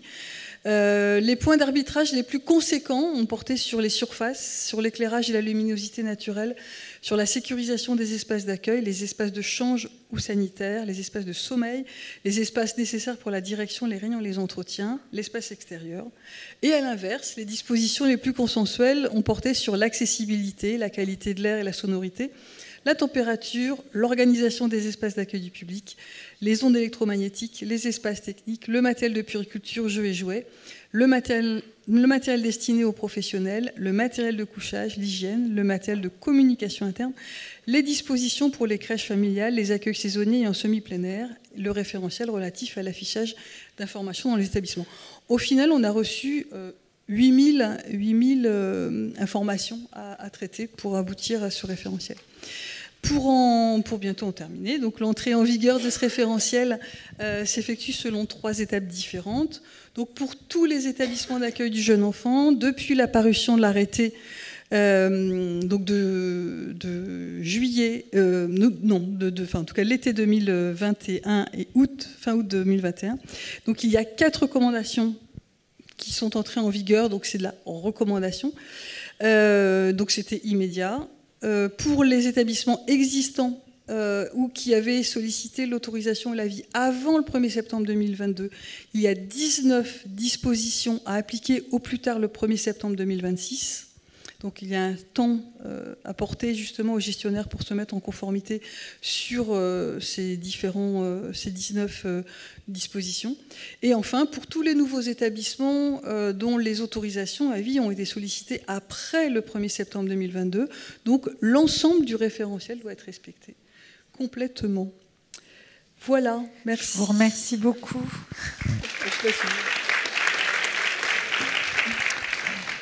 Peut-être passer la parole à Agnès Blondeau. Donc, vous êtes conseillère enfance et jeunesse à la Fédération des établissements hospitaliers d'aide à la personne, la FEAP. Et ce qui est assez intéressant, c'est que la FEAP a élaboré un outil d'autodiagnostic pour se positionner justement dans l'application du référentiel et identifier les axes de progression pour le respecter. Donc, si vous pouvez nous présenter succinctement la philosophie et le contenu de cet outil, ça serait parfait. Okay. Merci beaucoup. Donc, bonjour à tous. Donc, au niveau de la FEAP, effectivement, donc, suite à la sollicitation de certains de nos adhérents et pour accompagner la mise en œuvre de cette réforme, on a travaillé donc, un outil d'autodiagnostic. Donc vers la fin 2021, début 2022, et on a souhaité élaborer donc un outil simple d'utilisation donc pour l'ensemble des établissements et on s'est focalisé sur les 19 recommandations donc applicables, les 19 obligations applicables donc au 1er septembre 2026 pour les EHJE existants. Et on l'a travaillé donc en partenariat donc avec la DGCS et la CNAF. On a ajusté notre outil par rapport aux préconisations que nous avaient fait ces 2 acteurs. Et donc, pour résumer, donc c'est un outil qui est sur les 8 items. Et donc, on a scindé l'outil donc en 26 questions. Donc, les items, ils sont listés. Et donc, on est bien sur un outil Excel donc, composé de 2 volets. Donc, un volet plutôt outil d'autodiagnostic, donc qui prend cette forme-ci, avec le lien direct donc, vers l'arrêté du 31 août, et un volet plutôt récapitulatif. Donc, sur l'outil d'autodiagnostic, alors je ne sais pas si on voit bien, du coup, mais l'établissement est invité à répondre donc, sur la première case donc, par rapport aux questions donc, au regard des items. Donc, c'est un menu déroulant, donc il coche oui, non ou je ne sais pas. Et à chaque question, donc, va s'afficher donc un petit icône visuel pour apprécier ou pas la conformité au référentiel du bâti. Et donc en fonction de la réponse, l'établissement peut être amené à renseigner un coût. Donc ça s'affiche automatiquement en fonction de la réponse. Donc soit effectivement l'établissement est en conformité, il n'y a aucun coût qui est potentiellement identifiable, soit il n'est pas en conformité, dans ces cas-là, il y a un coût à identifier, ou soit il ne sait pas, et donc on l'invite effectivement à vérifier par rapport à la question s'il est bien en conformité. Et enfin, donc on a un volet numéro 2, donc qui est plutôt une synthèse, donc qui va reprendre l'ensemble des questions posées, qui va remettre également donc l'icône visuelle et reporter tous les coûts potentiels qui auront pu être identifiés. Et on a souhaité effectivement que les établissements puissent se projeter donc à 5 ans pour étaler la dépense, je dirais, de conformité, et donc à instaurer donc un plan de financement avec, et c'était sur les conseils, je ne sais plus, de la CNAF ou de la DGCS, avec un outil de calcul, de voir si effectivement les sommes correspondent en fonction de l'étalement. Voilà. Est-ce qu'à ce stade, il est déjà diffusé dans les structures et vous avez des premiers retours? Voilà, comment ça se passe en termes de... Alors, il a été diffusé donc, à l'ensemble de nos adhérents. Il est accessible sur notre site internet. On a eu aussi un relais via les pros de la petite enfance. Il est largement accessible. On l'a présenté aussi dans le cadre d'un comité de suivi de la réforme Norma. Et donc, en fait, il est accessible sur simple demande auprès de la FEAP, je dirais. Donc mon adresse mail, je crois, qui était... mais on pourrait la... Et vous avez déjà des retours justement sur cet autodiagnostic, si les gestionnaires s'en emparent, quels sont les premiers retours? Sur l'outil en tant que tel, on a des retours plutôt positifs. Après, sur l'utilisation, sur les points de conformité, là, on n'a pas... énormément d'éléments de visibilité, puisque en fait les établissements sont vraiment dans l'application aussi des autres dispositions de la réforme Norma, et comme on l'a évoqué ce matin, aussi dans la gestion de leur quotidien et les difficultés donc liées à l'attractivité aussi des métiers. Très bien, merci beaucoup.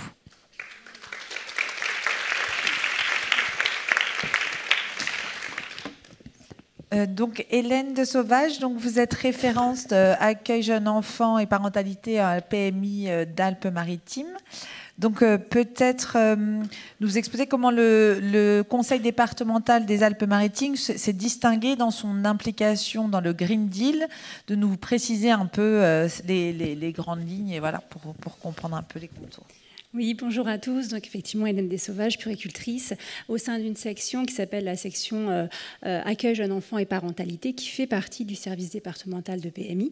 Alors effectivement, notre département a mis en place une nouvelle politique qui s'appelle la politique du Green Deal depuis 2019, qui est venue en fait compléter ce qui était déjà en place, mais vraiment axé, appuyé sur la transition écologique au cœur de toutes les actions portées par le département.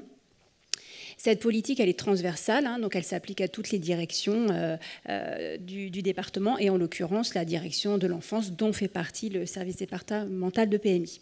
Voilà, donc il y a 5 axes globaux sur la transition énergétique, l'accès à une alimentation durable, à une mobilité douce, à une conservation du patrimoine naturel, et puis en ce qui nous concerne aujourd'hui, un soutien aux innovations locales éco-responsables à partir d'appels à projets. Et donc, en 2021, l'association La Belle Vie donc, a remporté l'appel à projet concernant le milieu de la petite enfance pour accompagner des gestionnaires qui soient donc de AJE, mais également des assistantes maternelles dans leur transition des conditions de travail, voilà, dans le but d'obtenir un écolabel, écolo-crèche ou écolo-accueil. Donc on a à ce jour dans le département 30 établissements collectifs qui bénéficient de cet accompagnement et 10 assistantes maternelles. Voilà, sachant qu'il y avait déjà des EAJE qui étaient déjà dans cette éco-labellisation avant le soutien financier proposé par le département et la CAF. Et comment ça se traduit concrètement dans les structures ou avec les professionnels, justement les assistantes maternelles? Alors, ces structures bénéficient de toute l'action de formation, d'inscription dans le réseau. Donc, au sein, ils viennent dans nos salles d'information avec des temps bien définis pour ces sessions, puisque à travers plusieurs axes de formation.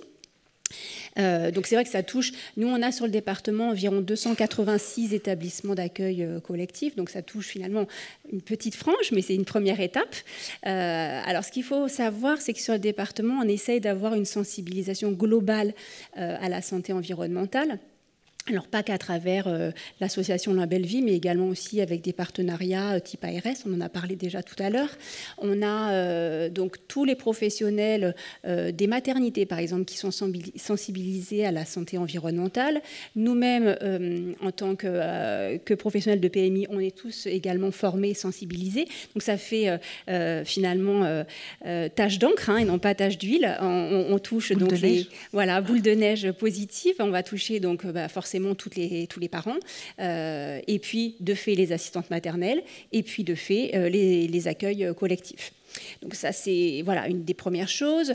On a également un partenariat en lien donc, avec l'ARS également, Atmosud, pour tout ce qui est formation des EAJE sur la qualité de l'air intérieur. Et puis là, dernièrement, on déploie le programme Safely. Et donc, on copie la Charente-Maritime pour, là aussi, accompagner les gestionnaires qui le souhaitent dans la refonte de leurs pratiques pour éviter la pollution du quotidien, notamment par rapport aux produits utilisés. Voilà, donc on essaie d'avoir effectivement un panel un petit peu global de sensibilisation à la santé environnementale à destination des familles et des tout-petits. Alors, en pratique, comment ça se passe? Les gestionnaires, nous, on a vraiment une approche, on essaye en tout cas d'avoir une approche d'accompagnement. On leur propose pas mal de supports, que ce soit des supports donc, digitaux. On propose des temps un peu... Alors, pas aussi important, donc on appelle des matinales qui sont réalisées en direct et visibles en replay depuis notre site internet. On va proposer des temps de visio, tout simplement sur des thèmes spécifiques, des fiches techniques. Et tout ça, en fait, on le co-construit avec la CAF. C'est vraiment un partenaire, c'est notre collaborateur privilégié. On est en fonctionnement, vraiment collaboration, on co-rédige les fiches par rapport, par exemple, au projet d'établissement et règlement de fonctionnement. On a co-rédigé des trames départementales pour faciliter la vie des gestionnaires dans ce travail de rédaction qui est important. On parlait tout à l'heure des fonds de modernisation des équipements. Bien évidemment, on s'attache à se coordonner de manière à ce que ces travaux envisagés correspondent aux préconisations qu'on a pu émettre. Oui, et vous accompagnez aussi dans le cadre d'extension ou de réhabilitation de structures pour aider, j'imagine, à réfléchir au mieux justement la qualité des bâtiments et d'avoir un peu une vision sur les extérieurs, d'apporter un peu une vision développement durable dans ces projets et d'avoir des locaux les plus adaptés possibles. Oui, alors c'est vrai que cette petite section, puisqu'on est cette section, on est 9, mais vraiment que 6 rattachés vraiment aux établissements d'accueil collectif. On a à cœur de proposer un accompagnement, pas juste une vérification ou un contrôle. Donc pour tous les projets de création, de réhabilitation, d'extension, on se propose de collaborer avec les gestionnaires à réfléchir sur les plans qu'ils ont envisagés, d'amener peut-être d'autres éléments de réflexion. on essaye d'être le plus ouvert possible à différentes propositions. Donc je crois que vous nous en parlerez, hein, on a pas mal de structures qui commencent à développer des espaces extérieurs un petit peu différents de ce qu'on a l'habitude de voir, avec des espaces extérieurs en pente ou avec des revêtements au sol un petit peu particuliers. Alors je suis désolée, je n'ai pas obtenu les autorisations de vous passer des photos parce que je me suis pris un peu tard, j'avoue. Mais voilà, donc c'est vrai qu'on valide facilement ce genre de choses. Les fonctionnements, enfin, même au niveau des plans de fonctionnement des structures. On a des structures qui maintenant ne travaillent plus par section ou unité d'âge, mais par unité de fonction, j'ai envie de dire, avec des espaces donc dédiés au sommeil, au repos, aux activités, et l'enfant transite et les professionnels se positionnent différemment dans l'accueil de ces tout petits. Voilà, donc on essaye d'avoir, en tout cas d'accompagner au mieux. On va inciter, et ça vraiment j'insiste, à la prise en compte de l'organisation du bâti, mais également du matériel pour les agents. Alors, on a beaucoup de travail avec des porteurs de projets privés sur des micro-crèches. Hein, c'est vraiment exponentiel en ce moment. Voilà. Et vraiment, là, on insiste pour que ces professionnels puissent avoir des salles de pause, puissent avoir, voire même avec un accès sur l'extérieur, d'avoir une ergonomie dans le matériel qui est proposé. C'est des choses sur lesquelles, effectivement, là, on va être un petit peu plus très regardant même. On est, en fait, on est aussi ouvert à tout ce qui est, utilisation de techniques ou de matériel de nettoyage dit non conventionnel. Hein. On part sur la base qu'un EAJE, c'est un espace de vie qui accueille des enfants sains, qui ne sont pas malades, alors sauf effectivement problématique d'épidémie. Sauf problématique d'épidémie, et on espère plus en retraverser des comme ça. Mais on essaye de... le virucide, c'est pas forcément le produit à utiliser de préférence. Très bien. En ce qui nous concerne. Merci beaucoup. J'ai quand même... pardon. Ouais, je me permets juste de dire qu'on a aussi une mission de contrôle, hein, bien évidemment, on ne l'oublie pas. Bien sûr. On essaye dans nos missions de contrôle de favoriser, de sensibiliser les gestionnaires à se réorienter quand ils ne le sont pas orientés dans une direction. On essaye en tout cas. Et ce que vraiment je voulais dire, c'est que... nous, notre but en tant que PMI, oui, on a notre rôle de contrôle, mais on a surtout un rôle d'accompagnement et de faire en sorte de redescendre les directives nationales en les expliquant et en donnant la possibilité aux gestionnaires de travailler dessus et de proposer une façon de travailler qui soit cohérente dans l'intérêt des enfants. Voilà. Merci beaucoup.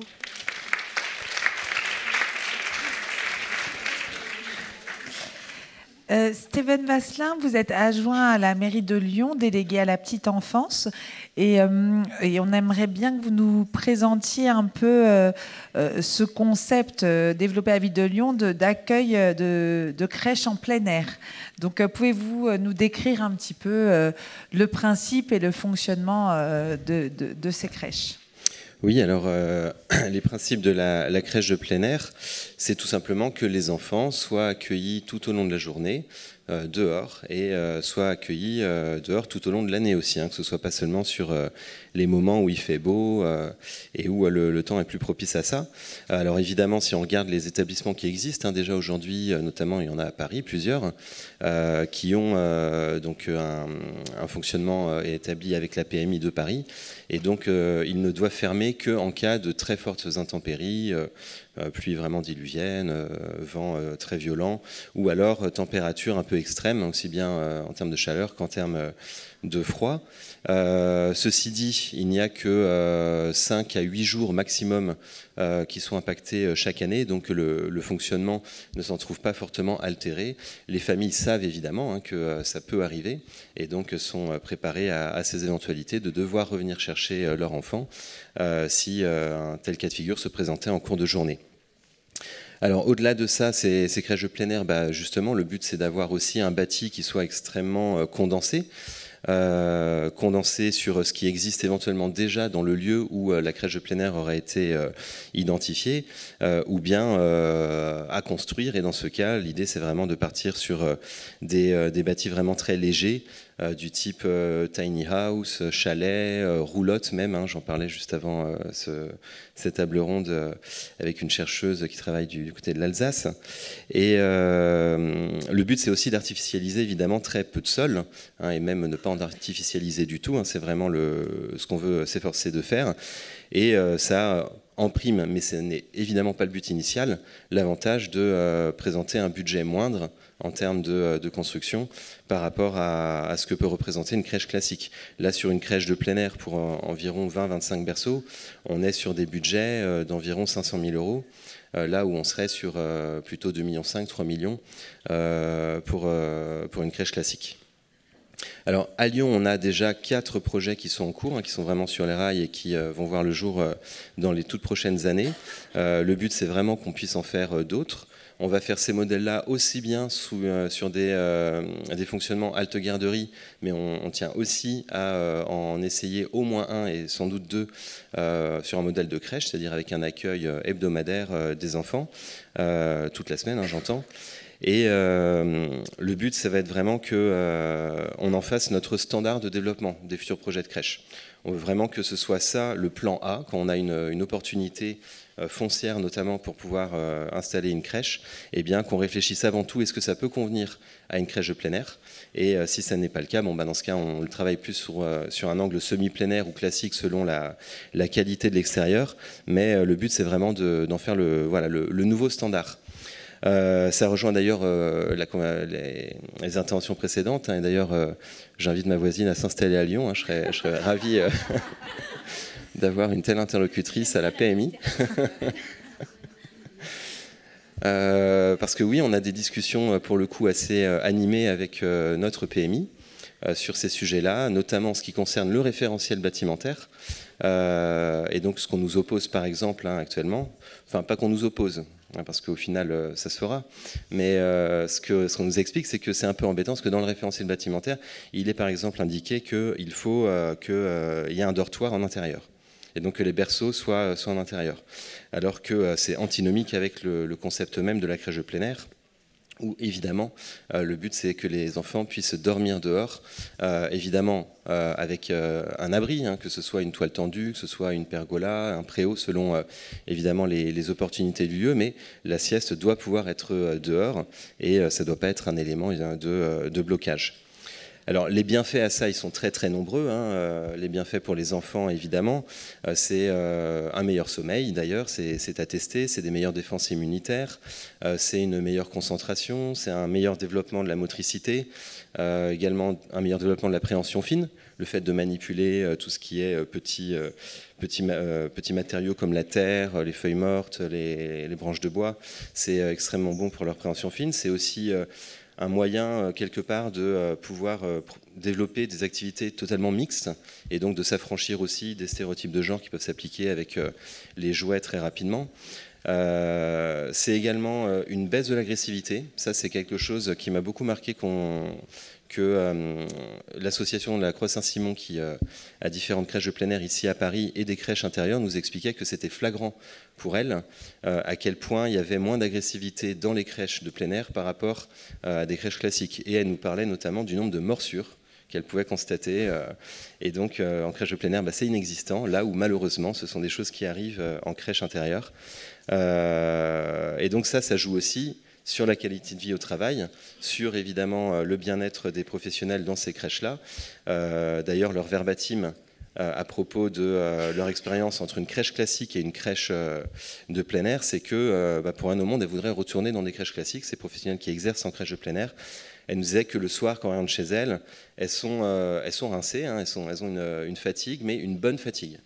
Alors que voilà, en crèche classique, on le sait, une journée difficile, ça peut vraiment être très difficile, ça peut vraiment beaucoup peser, hein, et donc dans une atmosphère très résonante, avec une journée où les enfants sont un peu plus agité ou turbulent que d'habitude, ça peut être très compliqué.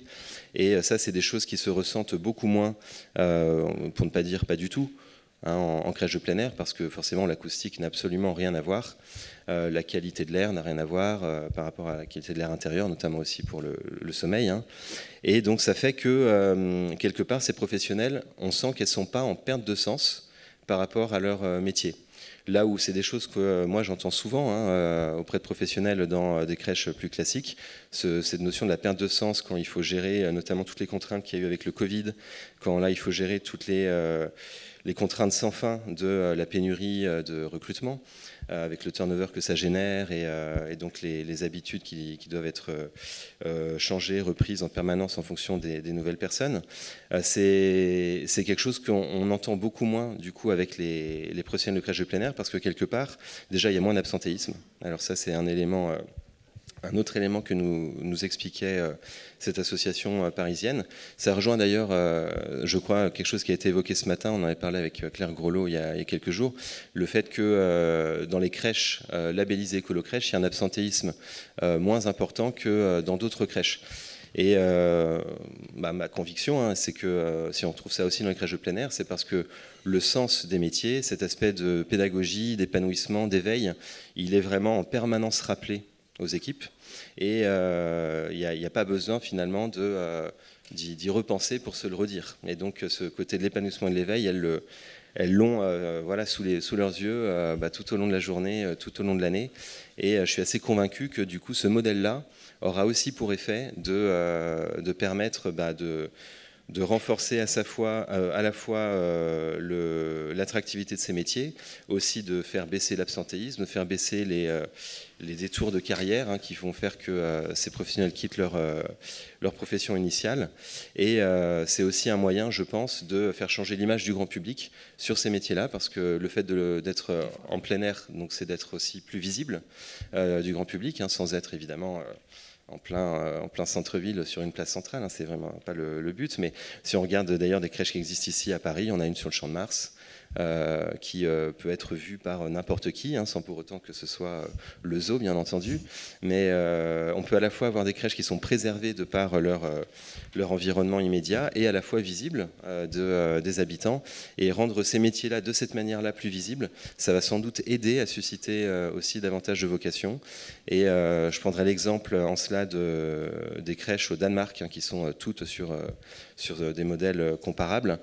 Au Danemark, on a à peu près un tiers des professionnels qui sont des hommes, et c'est sans doute parce que ces métiers-là ne sont pas perçus comme des métiers qui n'attirent pas. Je pense que l'attractivité n'a rien à voir par rapport à la France là-dessus, et malheureusement, on le constate, quand des métiers ne sont pas du tout mixtes, c'est souvent qu'ils ont une perte d'attractivité très forte, et donc privilégier cette pédagogie de plein air, sans doute que ça aidera aussi à ça pour les professionnels en poste et aussi pour les professionnels de demain. Merci beaucoup.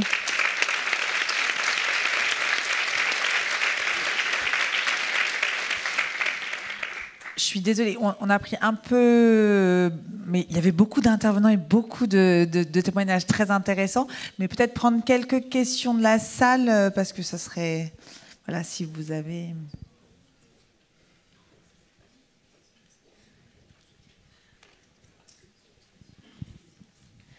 Bonjour, donc moi je suis responsable d'un établissement petite enfance. J'avais une question qui était plutôt en lien avec la dernière intervention sur les crèches justement en extérieur. Est-ce qu'il y a des études sur la suite, c'est-à-dire ces enfants qui pendant 3 ans ont pu vaquer à l'extérieur et faire leurs propres expériences, arriver ensuite dans un cycle scolaire qui est la plupart du temps quand même un petit peu contraint. Est-ce qu'il y a des études qui ont été menées ou bien des projets de continuité de ce type ?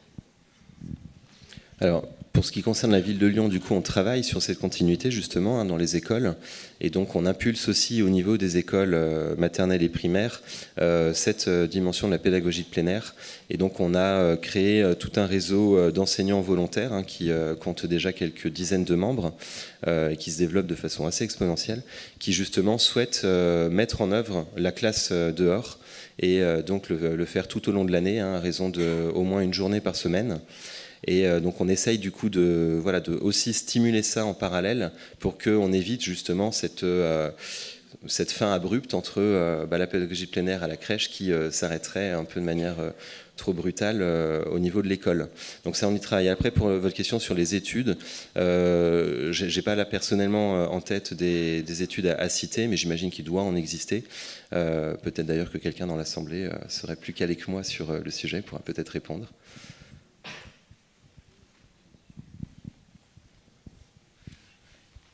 Je ne suis pas calée sur les études, pardon. Elsa Hervy de la Fédération française des entreprises de crèche. Merci de cette table ronde. Juste pour confirmer deux choses. D'abord, effectivement, le référentiel bâtimentaire, ça a posé des règles nationales là où il y avait des multiples référentiels bâtimentaires, parfois départementaux. Et puis, effectivement, l'outil d'autodiagnostic de la FEAP, que la FEAP a bien voulu donner au comité de suivi. Nous, on l'a très activement relayé dans les entreprises de crèche. C'est un outil qui est très utile pour les gestionnaires. Alors, on arrive à savoir donc 70 indicateurs, 5 d'application immédiate, 19 d'application d'ici 2026, où on a une obligation de mise en conformité. Et donc là, on a fait le diagnostic et après, on se tourne vers comment on fait pour financer les travaux.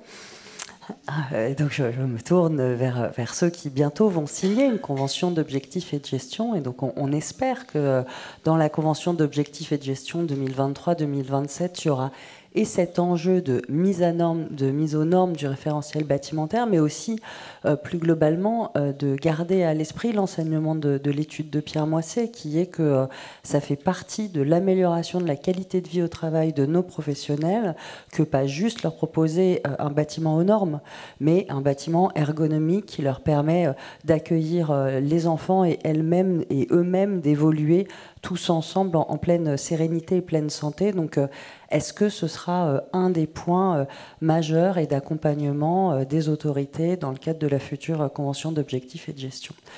Merci. Oui, bonjour. Mathieu Mingui, éducateur de jeunes enfants en microcrèche et représentant de la FNEJ, Fédération nationale des éducateurs et éducatrices de jeunes enfants. Je voulais revenir sur le référentiel bâtimentaire parce que le but, c'était quand même qu'il y ait moins d'interprétations de la part des services de PMI dans tous les départements de France. Sauf que dans toutes les remontées qu'on a aujourd'hui, on voit que ce n'est pas forcément le cas. Donc il va falloir peut-être mettre en œuvre un système d'accompagnement des services de PMI. Alors le référentiel vient juste de se faire, mais dans le temps pour que tout le monde puisse être logé à la même enseigne dans chaque département du territoire français. Ça, c'était le premier point. Le deuxième point, je voulais revenir sur ce qu'a dit Monsieur Vasselin par rapport à l'extérieur et potentiellement attirer aussi plus d'hommes dans les structures. Moi, ça fait toujours bizarre, alors en tant qu'homme, de se dire que si je suis venu, c'est parce que potentiellement je peux aller plus dans le jardin. C'est peut-être un raccourci que j'essaye de faire, mais c'est pas la première fois que j'entends ça. Et vous faites état de ce qui se passe au Danemark. Au Danemark, la position de l'enfant dans la société n'est pas tout à fait la même qu'en France. Et c'est peut-être pour ça qu'il y a plus de pères qui prennent de congés parentaux pour pouvoir s'occuper de leur enfant, même en bas âge. Et du coup, je ne sais pas si on peut exactement transposer ce qui se passe au Danemark avec ce qui se passe en France, parce que, hélas, la position de l'enfant dans notre société n'est pas vraiment la même. Je peux réagir sur... Je pense que oui, je voulais dire un mot, et peut-être aussi à Madame Godefard, et puis je dirais aussi un mot. En réaction très rapide, vous avez parfaitement raison, c'est évidemment pas le seul point qu'il faudrait transposer avec les effets escomptés du Danemark. Le congé parental en est un autre, Et c'est d'ailleurs un des sujets qu'on porte au sein du comité de filière avec France Urbaine, qui est de réfléchir à une profonde refonte de ce congé parental qui permettrait, sur le modèle de ce qu'on peut constater dans les pays scandinaves, mais aussi en Allemagne, de permettre aux parents qui le souhaitent de pouvoir garder leur enfant jusqu'à 1 an sans qu'il y ait une perte de salaire trop significative qui fasse que ça devienne l'élément de décision. Donc c'est effectivement vers ça qu'on aimerait pouvoir aller, et ça permettrait en plus de pouvoir avoir finalement moins de nourrissons dans les crèches, et donc de pouvoir recentrer aussi davantage encore le travail des professionnels sur ces aspects de pédagogie, d'épanouissement et d'éveil qui seront d'autant plus probants et évidents sur les 1-3 ans que sur les moins d'1 an. Voilà, en tout cas, je suis tout à fait d'accord avec vous, c'est évidemment pas le seul élément qu'il faille transposer. Donc pour répondre alors à la question du référentiel bâtimentaire, vous avez vu, donc il y a plusieurs objectifs auxquels le référentiel répond, dont effectivement celui que vous citez, de limiter et d'éviter autant que possible les disparités au niveau national sur les attendus et les interprétations des services de PMI ou des porteurs de projets gestionnaires. Peut-être vous dire qu'effectivement, comme vous le disiez, le référentiel est très récent, il a à peine 1 an, enfin 1 an et demi, on va dire, mais son effet, c'est maintenant, c'est aujourd'hui qu'il va vraiment démarrer. Donc je pense qu'effectivement, il y aura un bilan. Il faut savoir aussi que dans le cadre de la réforme, donc on a un comité de suivi de cette réforme, et on a donc une rencontre trimestrielle avec les différents acteurs qui ont d'ailleurs participé à la concertation. Et nous avons 2 outils qui ont été mis en place pour justement limiter ces interprétations et en tout cas faciliter la mise en œuvre donc, de tout ce qui se passe autour de Norma, et notamment donc, il y a 2 foires aux questions, 2 facs, qu'on peut trouver sur le site du ministère justement, et ces 2 facs ont comme intérêt de pouvoir apporter effectivement des éclairages qui n'ont pas valeur de réglementation, mais qui permettent en tout cas, avec la validation en tout cas du ministère et de la DGCS, d'avoir en tout cas une certaine importance, une certaine légitimité. Et donc on propose au travers de ces facs en tout cas des propositions de lecture, d'interprétation, et apparemment de ce qui nous est dit, c'est quand même plutôt très très bien reçu, et ça a un effet extrêmement limitatif justement de tous ces écarts d'interprétation. Donc éventuellement, si vous avez des sujets sur lesquels il vous paraît qu'il y a besoin d'harmoniser, à la limite, remontez-les, et puis nous, dès qu'on peut, on les glisse dans une nouvelle fac. Mais l'idée, c'est vraiment qu'on travaille dans le même sens pour tous les enfants, où qu'ils soient et où qu'ils habitent. Voilà. Et peut-être un dernier mot pour évidemment, on est dans une phase de négociation de la convention d'objectifs et de gestion, et nous avons d'ailleurs, si on co-organise ce colloque, c'est que ces questions-là sont au cœur, en tout cas, de nos questionnements. Et effectivement, un des axes sur lesquels on travaille, c'est celui d'intégrer les questions de développement durable dans notre COG, mais aussi d'ouvrir le fonds de modernisation aux établissements. Voilà, donc ça, c'est des axes effectivement que nous portons. En tout cas, moi, je veux vraiment vous remercier pour vos interventions. On a pris un peu de temps, mais en tout cas, moi, j'espère que voilà, toutes vos expertises et vos témoignages ont été inspirants. En tout cas, ça l'a été pour moi. Donc vraiment, je vous remercie beaucoup pour ce moment.